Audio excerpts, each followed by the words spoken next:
Well, hello there. I'm Mrs. Oliver Riggs. You've come to just the right person if you want to know anything about our church. I've been here since the beginning.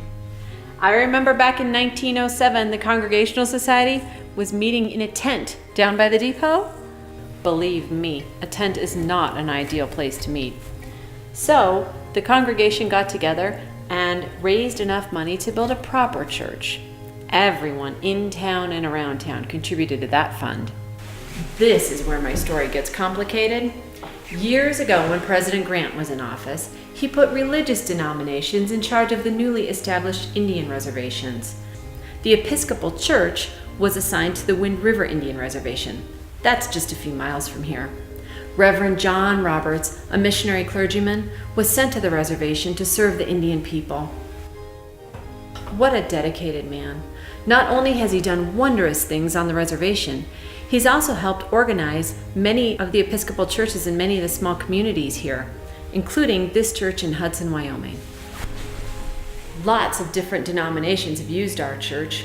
Every now and then, Reverend Roberts rides in on horseback to preach to us. Sometimes we'll go long periods without anyone to preach to us at all. Then there was the time Brother Sam McQuiggan showed up uninvited to preach. Oh, he was odd. He was dirty, and he smelled. When Margaret Hoyt talks about Sam, she says, he barged in and took over services at the church without so much as a by your leave, and hadn't the least idea about how things should be done or how to get along with people. We agreed with her, and soon most of us quit going to church altogether. I think what brought an end to Brother Sam was when he preached at Jim Wilson's funeral.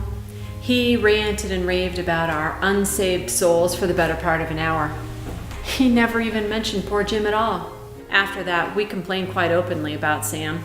I think he got wind of it because one day he just up and left town.